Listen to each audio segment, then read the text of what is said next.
Okay, magandang gabi po sa inyong lahat, aking mga kalakbay. Ako po ang inyong kalakbay, si Roger, ang manlalakbay ng SJUM. Ngayong gabi po, mga kalakbay, isishare ko lang po sa inyo itong aking gamot sa lahat ng mga uri ng may karamdaman. Gamot sa lahat ng uri ng karamdaman. Ito po yung ugat ng ng bignay na hindi namumunga. Ayan po yan. Yan po yan, ugat.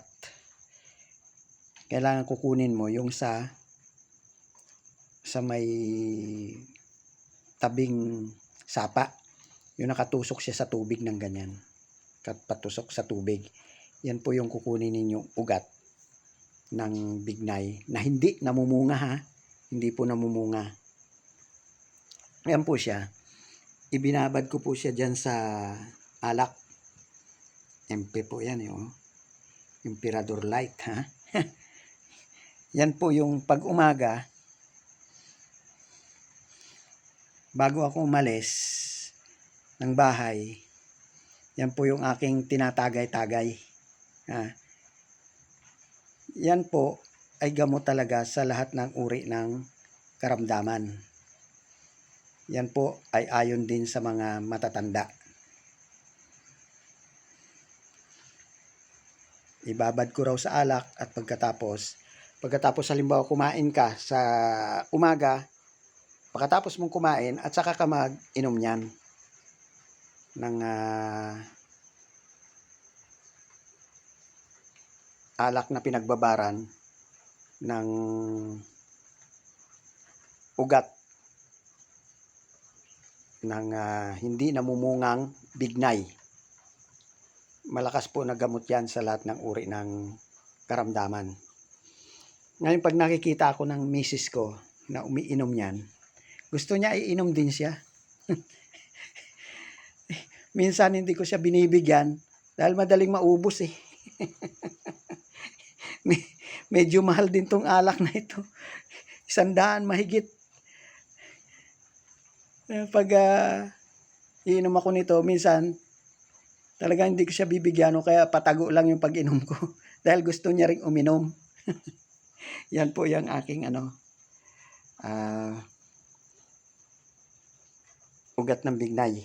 Na-share ko lang rin po sa inyo, baka kung sakaling mayroon kayo dyan sa inyong mga lugar na bignay na hindi namumunga, subukan po ninyo. Yan po siya, nakababad siya sa alak. Ayan. Ito pa yung aking natira. Mas maganda yung tuyo na ibababad mo dyan. Mas mabisa daw po yan, sabi ng mga matatanda. Pag umaga, pagkatapos mong kumain at saka mo lang siya iinumin. Na-share ko lang po sa inyo kung sakaling maniwala lang po kayo sa binahagi kong ito sa inyo sa araw na ito. Kaya doon sa may mga karamdaman, kung kayo po ay naniniwala, subukan nyo lang po yan na inumin pag umaga. Kahit sa umaga lang ninyo inumin. Ito. Inom tayo ng kaunti. Ayan. Parami yata. Inumin ko po yan ng bahagya. Ito muna.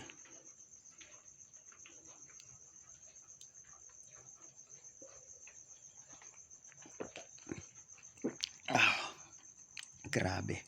Sarap. Sarap siya. Yan. Inom po tayo ng kaunti. Kanina umaga nag-inom na rin ako niyan. Gusto ko lang ipakita rin sa inyo na talagang epektibo po yan sa lahat ng uri ng karamdaman. Inuulit ko, bignay po yan. Ugat ng bignay na hindi namumunga. Tapos, pira-pirasohin po ninyo, ilagay ninyo dyan sa alak. Kung halimbawa mahilig kayo sa gin, o di sa gin nyo ilagay. Pero kaunti-kaunti lang ang inom, huwag naman yung sobra-sobra siyempre.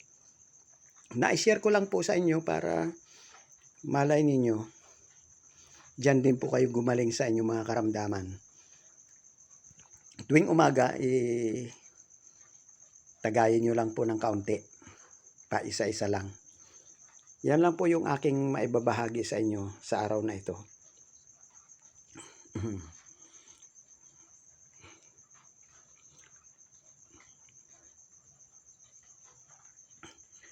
Bueno mga kalakbay, maraming salamat sa inyong pagsubaybay sa aking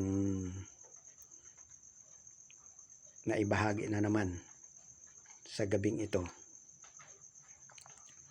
Ang ugat ng bignay na hindi namumunga. Yan po.